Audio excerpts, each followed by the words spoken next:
Bismillahirrahmanirrahim. Assalamualaikum warahmatullahi wabarakatuh.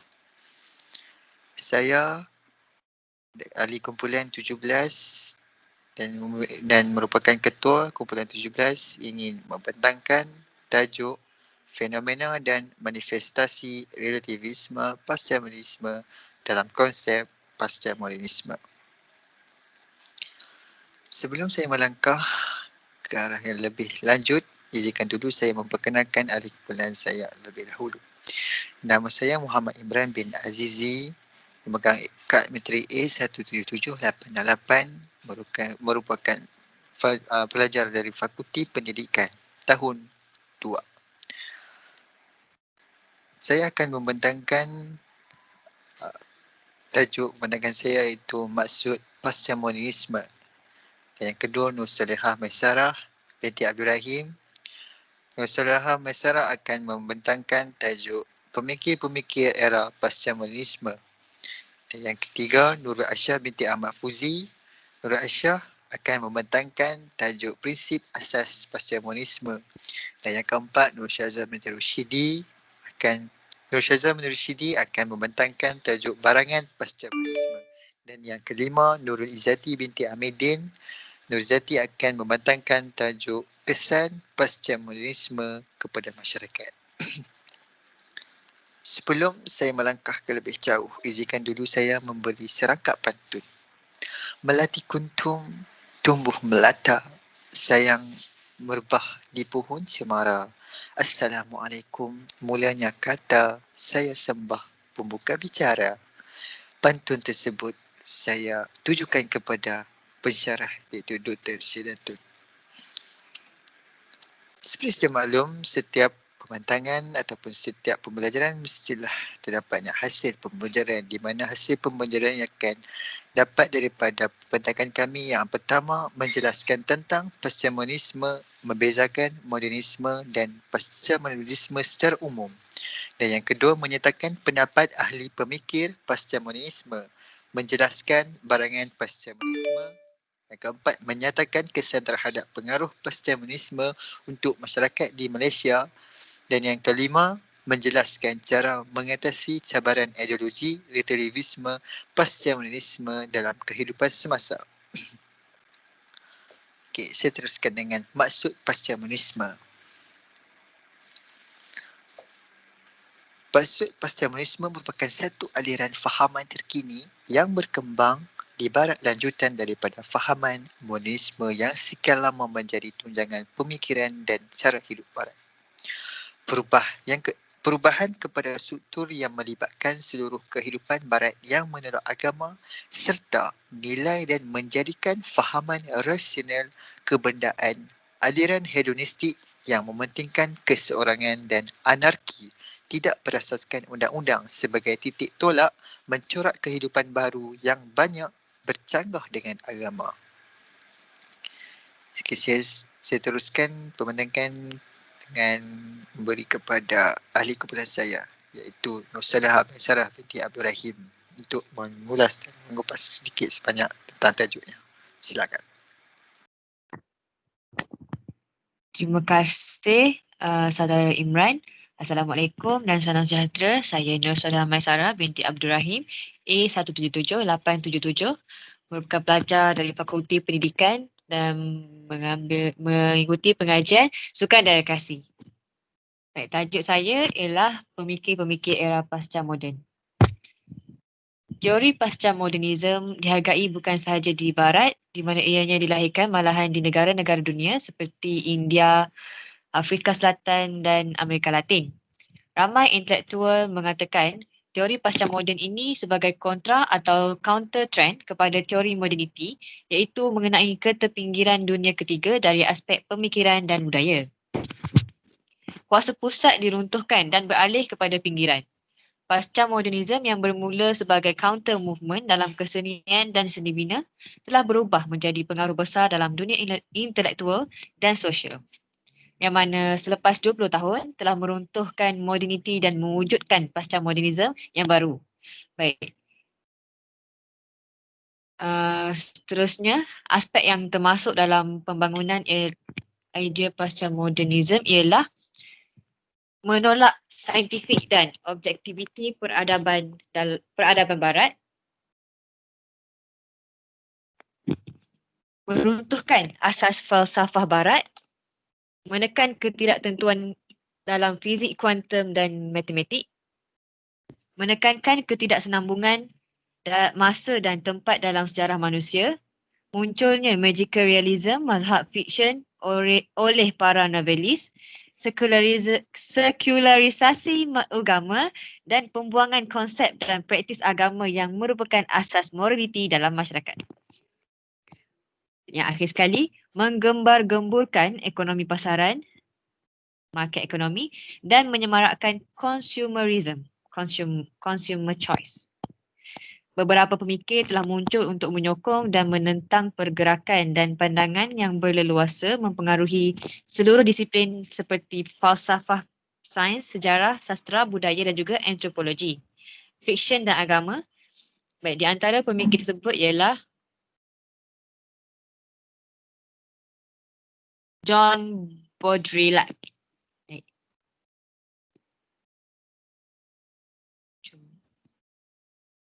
Beliau mempercayai bahawa media elektronik telah memusnahkan hubungan manusia dengan latar belakang sejarah mereka dan membina keadaan yang huru-hara atau kekosongan.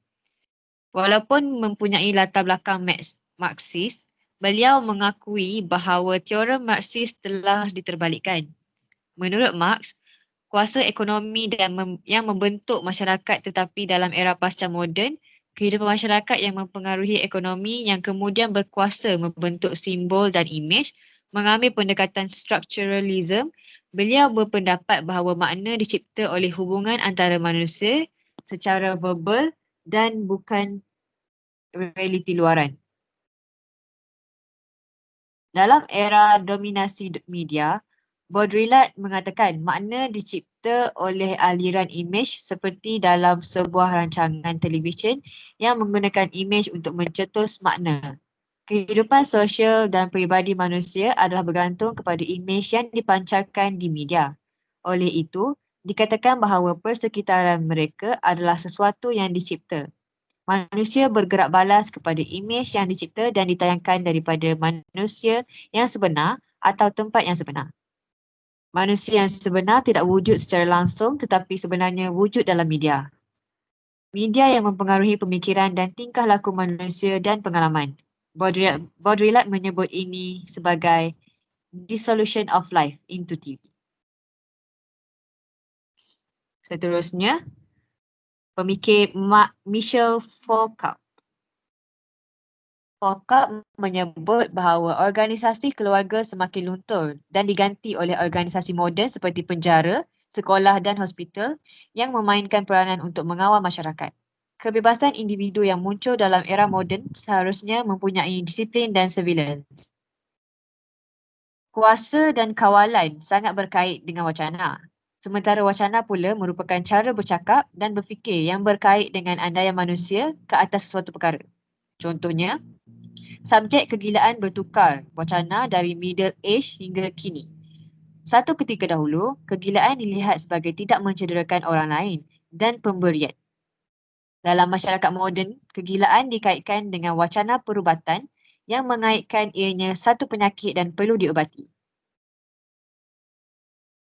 Wacana perubatan ini disokong dan digembar-gemburkan oleh rangkaian doktor pakar hospital, persatuan profesional dan juga jurnal perubatan. Oleh itu, kuasa didapati dari wacana yang kemudiannya membentuk sikat ke atas fenomena. Oleh kerana diskurs menjadi penting, maka pengetahuan menjadi alat kawalan. Beliau menyebut bahawa kuasa amat berkait dengan pengetahuan dan teknologi. Kerja beliau yang terkenal ialah mengenai pengetahuan saintifik dengan kaedah familiar yang dikaitkan dengan unfamiliar atau digging the past to learn about the present. Masa kini menjadi invisible kerana mereka adalah familiar. Oleh itu, konsep ke atas kegilaan, sanity, deviant dan normal cuba dikupaskan dari latar belakang sejarah untuk melihat bagaimana masyarakat mencerna dan mewarnakan konsep tersebut. Dengan melihat ke belakang, manusia boleh melihat secara tampak kepercayaan, praktis dan andaian yang diguna pakai masa kini. Saintis hanya boleh memahami fragmen daripada general theory. Seterusnya, pemikir Jürgen Habermas.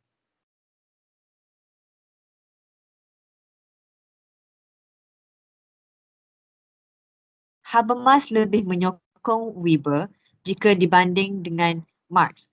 Tetapi, setengah idea Marx masih lagi boleh diguna pakai. Contohnya, menurut Habermas, kapitalisme telah berjaya mencipta kekayaan, tetapi masalah asas kapitalisme seperti yang disebut Marx masih wujud, seperti timbulnya kegawatan dan krisis ekonomi. Menurut Habermas, masyarakat seharusnya mengawal proses ekonomi daripada membiarkan proses ekonomi yang mengawal mereka, seperti yang berlaku pada hari ini. Beliau mencadangkan konsep public sphere. Dalam rangka kerja demokrasi, menurut Habermas, prosedur demokrasi seperti parlimen dan parti politik tidak lagi memberi laluan kepada membuat keputusan yang kolektif yang baik.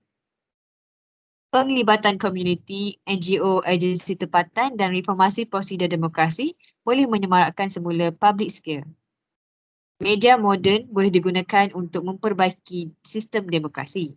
Televisyen dan surat khabar yang didominasi oleh faktor perniagaan tidak boleh melakukan peranan ini. Hanya televisyen dan radio saluran kerajaan dan internet boleh membuka kepada dialog tersebut. Dialog terbuka, maafkan saya. Habermas dikritik kerana tidak sensitif kepada isu gender dan demokrasi, yang mana asas gender neutral yang dipakai oleh Habermas tidak dapat menyelesaikan masalah penglibatan kaum wanita yang kurang dalam parlimen. Kedudukan subordinat wanita dalam keluarga dan ketidaksamaan dalam kehidupan berkeluarga. Seterusnya, pemikir Ulrich Beck. Menurut Beck, manusia pasca moden sebenarnya hidup dalam era moderniti yang kedua, di mana institusi moden semakin global serta kehidupan seharian tidak lagi berlandaskan tradisi dan adat. Masyarakat industri diganti dengan masyarakat berisiko dan penuh dengan ketidakpastian kerana tidak mempunyai pola yang tegas dan keadaan bermasyarakat yang kacau bilau. Risiko menjadi perkara penting dalam kehidupan pasca moden kerana penemuan sains dan teknologi yang mengubah kehidupan manusia. Sungguh pun, sains memberi faedah kepada manusia, namun ianya juga memberi risiko dalam hidup manusia. Contohnya, makanan yang diubah genetik yang mana risiko memakannya masih lagi tidak dapat diukur. Begitu juga risiko dan hubungan gender yang juga mempunyai risiko ketidakpastian. Dahulu, manusia tidak memerlukan cinta untuk berkahwin. Individu berubah dalam tahap kehidupan dari mana tidak berkahwin kepada berkahwin. Kini dalam masyarakat barat, pasangan bersekedudukan tanpa berkahwin dan tahap penceraian juga tinggi. Oleh itu, mereka yang ingin berkahwin hendaklah mengambil risiko sama ada perkahwinan akan membawa kebahagiaan dan keselamatan atau ketidaksenangan dan penceraian. Risiko dalam era pasca moden berlainan dari era dulu. Risiko akibat bencana alam adalah kurang dari risiko yang dihadapi akibat pembangunan sosial dan penemuan sains dan teknologi. Menurut Beck, untuk menghadapi permasalahan ini, subpolitik perlu muncul untuk membawa kepada reformasi sosial dan politik. Kumpulan ini perlu bergerak di luar mekanisme formal, contohnya NGO ekologi, human rights dan consumer. Tanggungjawab mengurus risiko bukan sahaja tanggungjawab saintis. Ahli politik malah semua ahli masyarakat. Subpolitik inilah yang dapat mempengaruhi dan reformasikan mekanisme politik ortodoks. Selepas itu, pemikir Manuel Castells. Media dan teknologi komunikasi telah membawa masyarakat kepada era revolusi informasi. Masyarakat bermaklumat akan membawa kepada muncul pelbagai rangkaian, terutamanya rangkaian ekonomi. Teknologi komunikasi membolehkan manusia berhubung secara global, membawa kepada bentuk ekonomi baru. Ekonomi kapitalis dahulu memerlukan kelas pekerja dan pengeluaran besar-besaran barangan pengguna, manakala kini komputer dan telekomunikasi merupakan asas pengeluaran. Identiti peribadi dan kehidupan seharian manusia tidak lagi bersifat tradisional dan berlatarkan adat. Identiti manusia bergantung kepada bagaimana kita berinteraksi dengan orang lain yang mana memberi kesan ke atas keluarga dan menstrukturkan semula peranan gender. Oleh kerana itu, peranan tradisi tidak lagi mengungkapi peranan lelaki yang bekerja di luar sebagai pencari nafkah dan peranan wanita yang bekerja di dalam rumah. Manusia tidak lagi mengawal dunia yang diciptakan. Sambil menyokong Weber, Kasta menyetujui bahawa birokrasi memenjarakan manusia. Oleh itu, untuk mendapat semula kekuatan dalam menghadapi ekonomi global adalah dari usaha secara kolektif, organisasi antarabangsa dan negara-negara dalam meregulasikan kapitalis antarabangsa.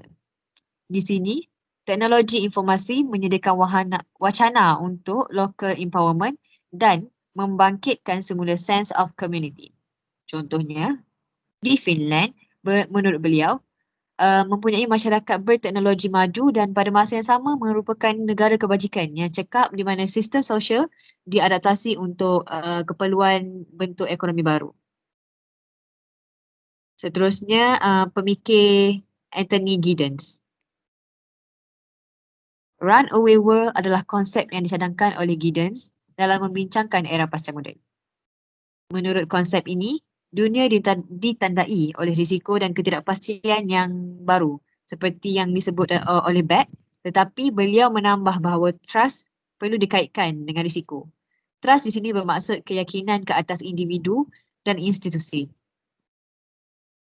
Keadaan masyarakat yang berubah pada kadar segera menyebabkan trust telah berkurang. Yang mana pada waktu dahulu, trust wujud dalam komuniti kecilan, hidup dalam dunia global menyebabkan kehidupan manusia dipengaruhi oleh orang yang tidak dikenali dan berada beribu batu di seberang lautan.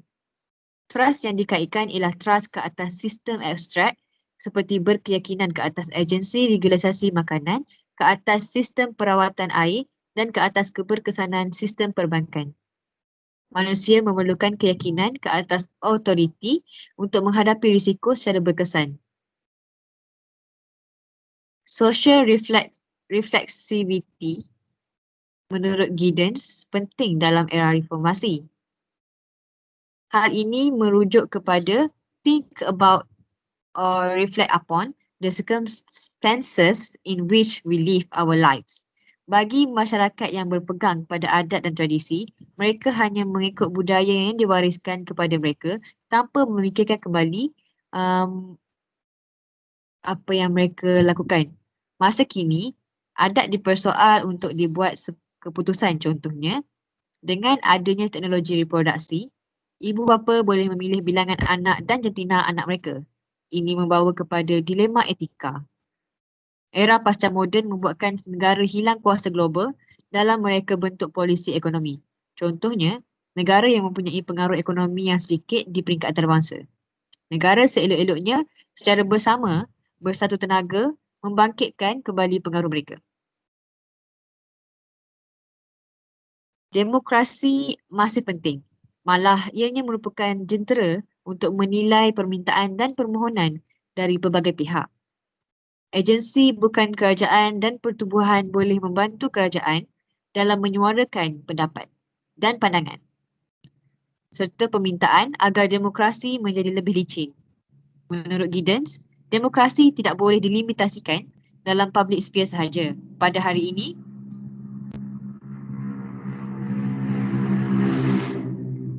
maafkan saya, pada hari ini munculnya demokrasi emosi yang merujuk kepada partisipasi wanita dan lelaki secara equal dalam kehidupan berkeluarga. Dominasi lelaki ke atas wanita dalam kehidupan berkeluarga semakin berubah kepada persamaan taraf kedua-duanya. Persamaan taraf ini dipanjangkan kepada hak untuk mengundi. Begitu juga demokrasi dalam kehidupan peribadi di mana hubungan antara manusia berbeza gender ini berdasarkan kepada saling hormat, komunikasi dan toleransi. Sekian sahaja bagi topik saya pemikir-pemikir pasca moden. Saya serahkan kepada Nurul Aisyah untuk membentangkan topik beliau. Terima kasih.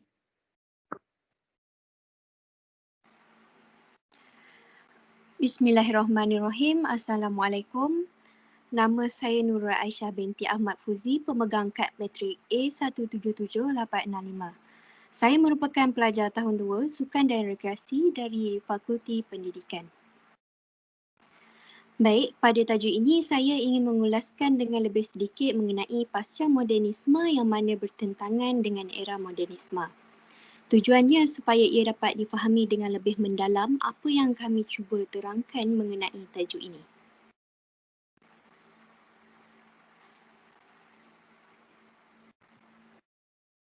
Seterusnya, saya bacakan di sini menurut Estee tahun 2012, pasca modernisme berbeza dengan modernisme kerana ia menolak untuk diatur oleh undang-undang dan etika. Sebab utama di sebalik era pasca modernisme ini ialah kerana pemikir pasca modernisme mulai bosan dengan tradisi dan mereka ingin menceburi dalam seni dan reka bentuk konseptual serta bebas peraturan dan pertimbangan. Saya terangkan mengapa pemikir pasca modernisme ini mulai menentang era modernisme. Ini kerana pemikir era pasca modernisme mulai berpegang pada prinsip asas mereka.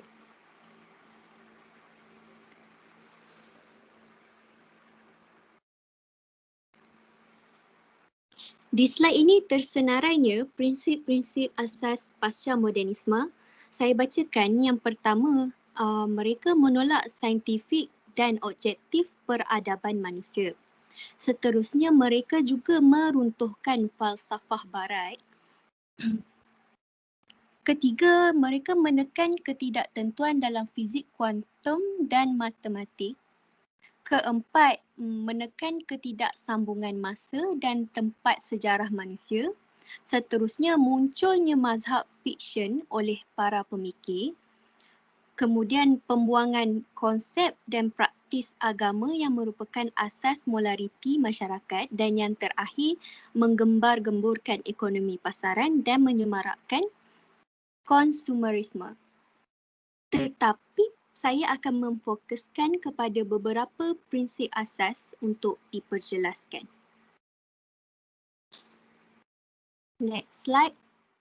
Allahu Akbar Allah. Jadi saya akan menguraikan dengan lebih mengenai 4 prinsip pemikir pasca modernisme ini.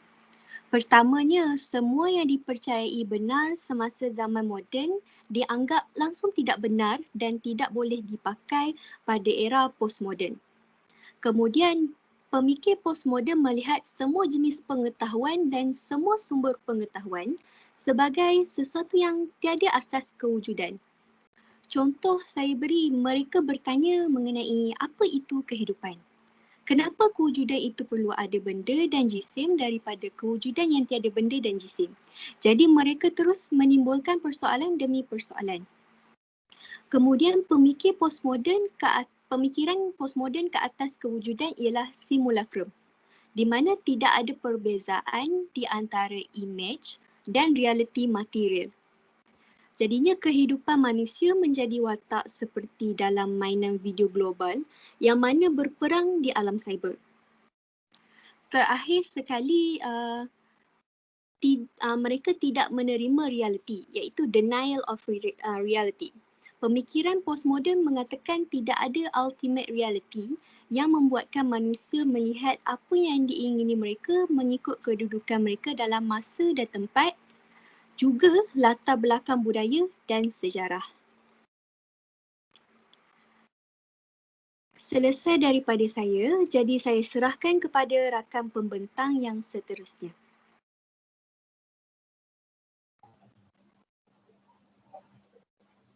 Terima kasih Saudari Aisyah. Assalamualaikum dan salam sejahtera. Nama diberi Nur Syaza binti Rashidi dengan nombor matrik A177863. Saya merupakan seorang pelajar daripada Fakulti Pendidikan dan sedang mengikuti pengajian dalam kursus Sukan dan Rekreasi di tahun 2. Di sini saya ingin membentangkan serba sedikit mengenai kefahaman saya tentang barangan pasca modernisme.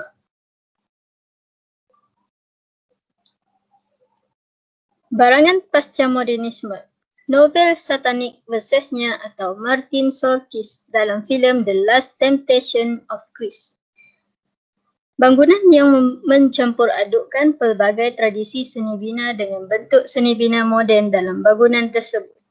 Barangan tiruan termasuk antik yang nampak genuine dan original tetapi sebenarnya tiruan, contohnya barangan yang dijual di petani street yang secara zahirnya seperti barangan ini.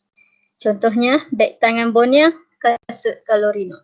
Tetapi sebenarnya diperbuat daripada plastik berteknologi tinggi yang membuatkan barang tersebut tampak seperti original. Mempraktikkan pasca-modernisme mencipta keraguan dari segi ruang, masa dan tempat. Contohnya, barangan moden dijual dalam bangunan sejarah atau bangunan moden diubah menjadi replika bangunan sejarah yang terletak dalam satu negara, tetapi diselenggara oleh negara lain atau di negara lain.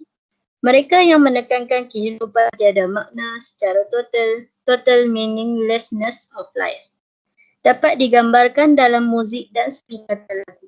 Contohnya kumpulan Nirvana dan Gangsta Rap yang memaparkan muzik yang tidak mempunyai makna. Next. Mereka cuba menunjukkan bahawa mereka memberi peluang kepada golongan terpinggir dan tanpa suara untuk menyuarakan pandangan dan pendapat mereka. Contohnya, hero cerita adalah wanita. Peranan utama dalam filem adalah seorang homoseksual seperti gay dan lesbian. Siri televisyen Twin Peaks dan Quantum Leap merupakan contoh program televisyen pasca moden di mana watak dibawa oleh manusia dan dibantu oleh hologram. Oleh kerana watak dibawa oleh hologram, ia boleh terbang, time travel, tanpa dikawal oleh masa sekarang, dahulu atau masa hadapan. Hero filem boleh quantum leap ke dalam mana-mana jasad dan sesiapa sahaja yang beliau ingini. Biasanya produk pasca moden wujud bersama-sama dengan artifak moden dan tradisi. Contohnya kepelbagaian filem dan drama di saluran televisyen yang sama seperti cerita dan drama klasik, moden dan pasca moden dalam satu tempat dan satu masa. Dalam penceritaan filem klasik dan moden, ianya mempunyai struktur dan kandungan yang jelas dengan mesej moral, manakala filem pasca moden tidak jelas makna, tidak membuat konklusi yang jelas dan tiada pengajaran moral. Interpretasi filem bergantung kepada atau subjektif kepada audiens. Sekian sahaja daripada saya serahkan kepada pembentang seterusnya.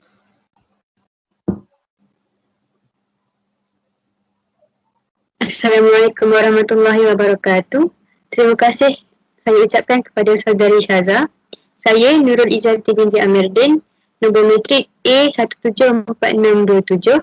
Saya merupakan pelajar tahun 2 Fakulti Pendidikan Kursus Sukan dan Rekreasi. Pada kali ini, saya akan membentangkan tentang kesan pasca modernisme kepada masyarakat. Saya bahagikan kesan kepada dua, iaitu negatif dan juga positif.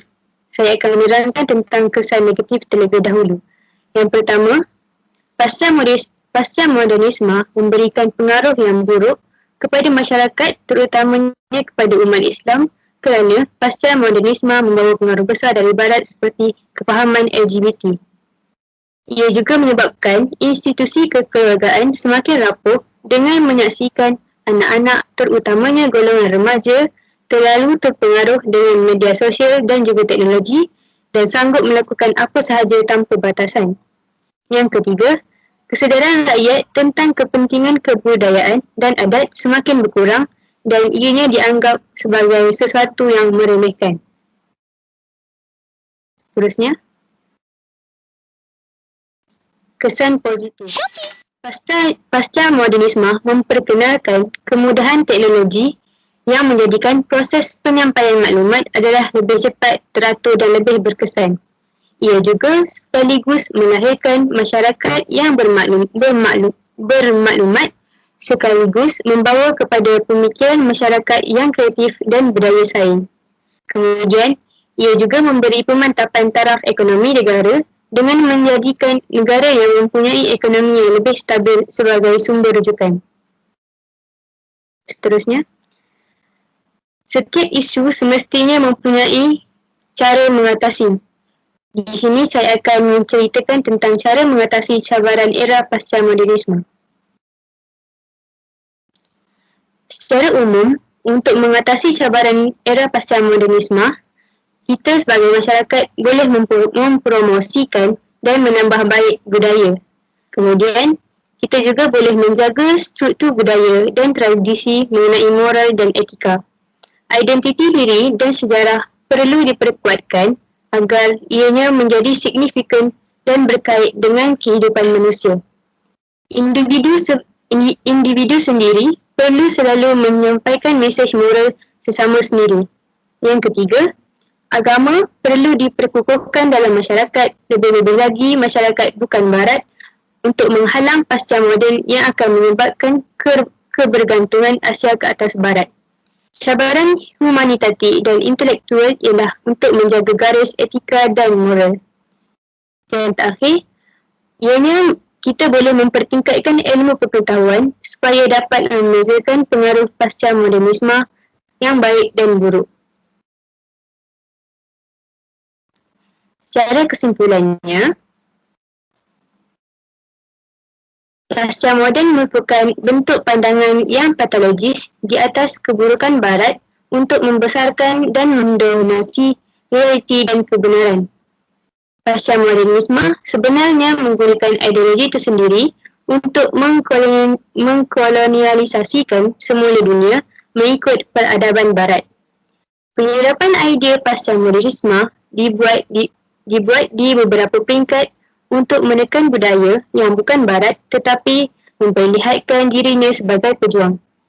Oleh itu, kita boleh katakan era pasca modernisme adalah era yang penuh dengan cabaran bagi masyarakat.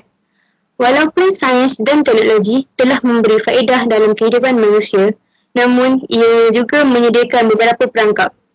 Sesungguhnya ianya bergantung kepada individu, masyarakat dan negara untuk merancang dengan berhati-hati agar kita tidak diperangkap oleh dunia pasca moden. Seterusnya.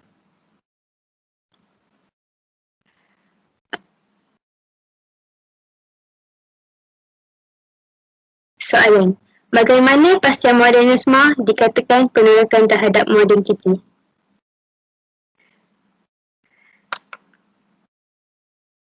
Saya berharap agar pembentangan kami tentang tajuk pasca modernisme ini dapat difahami dengan jelas oleh semua. Sekian, terima kasih.